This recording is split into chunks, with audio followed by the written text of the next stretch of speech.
Hello dear students, today we are going to start a new chapter, Arithmetic Progression. So to start with, let me take an example.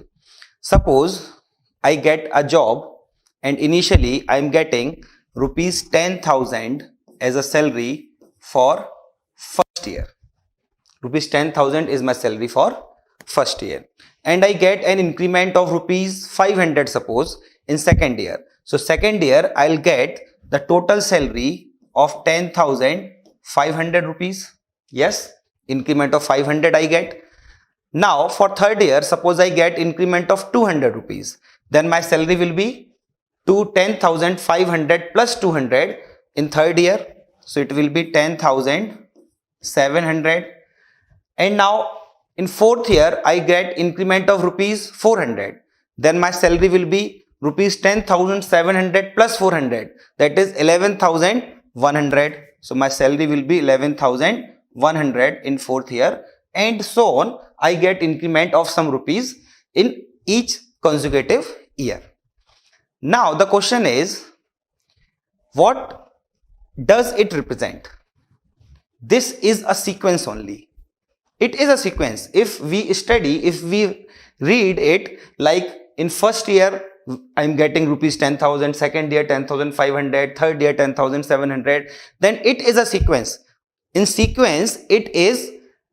So what does this sequence represent? This sequence represent the salary I get in consecutive years. Third term of this sequence. Yes, my dear students, these are terms. The first number in sequence is called first term, second number in second term, third number in third term. So third term of this sequence represent my salary in third year. Fourth term represent my salary in fourth year. So this is just a sequence. Now let me take another example. If I get a salary of rupees 8,000 in first year.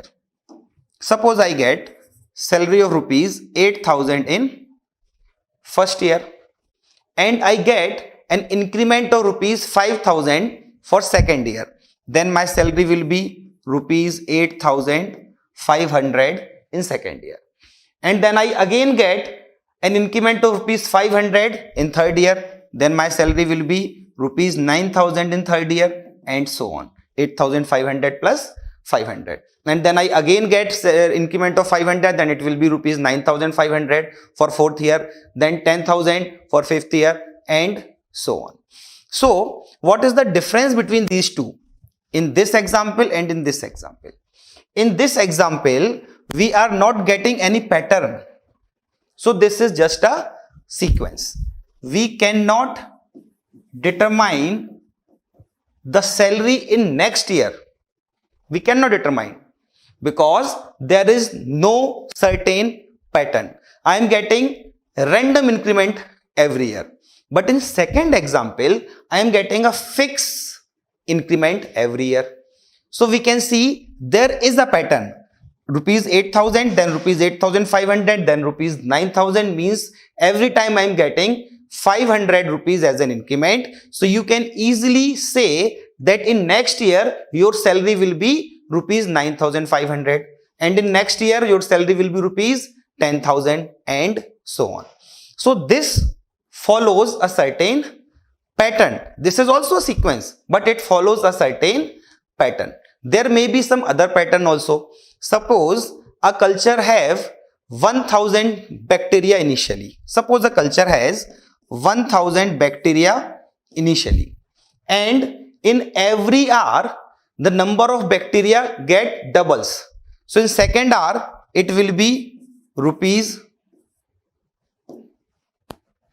So in second hour number of culture will be 2,000, and in next hour it will be 4,000, double of 2,000, and so on.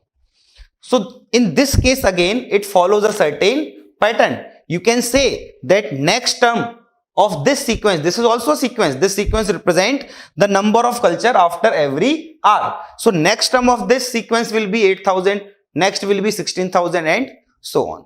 So there is just a sequence. There may be just a sequence which do not follows any pattern. And my dear student, the sequence which follows a certain pattern in which by observing first 3 terms or 4 terms, you can find the next term of the sequence. This type of sequence is called progression. So progression is basically a special type of sequence which follows a certain pattern. There may be some other pattern also. So in this chapter, we are going to study about a certain pattern in which we are getting the next term by adding a fixed number like this. This is a certain pattern in which we are getting the next term by adding a fixed number. Like if 500 is added to 8000, we get 8500. Then 500 added, we get 9000 and so on. So the number was fixed which we are adding as my increment was fixed. So this is a pattern which is called arithmetic progression. If pattern is like this, that we are adding a fixed number to get a next term, then this type of progression is called arithmetic progression. So in our syllabus we have arithmetic progression. So what is arithmetic progression? It is basically a sequence which follows a fixed pattern, and pattern is like we are adding a fixed number to get next number or get next term. So in detail we are going to study in this chapter. Like if I have to find what will be my salary in 10th year. So basically we have to find 10th term of this sequence. So we are going to study general term of AP. If we study general term of AP, then we can find any term of AP without writing the whole AP. AP means arithmetic progression. If I wish to find then what will be the total salary I received in 10 years, means sum of salaries of every years which I am getting, then it will be sum of terms, the sum of first term to 10th term. So this also we are going to study in this chapter. So this is all about this chapter.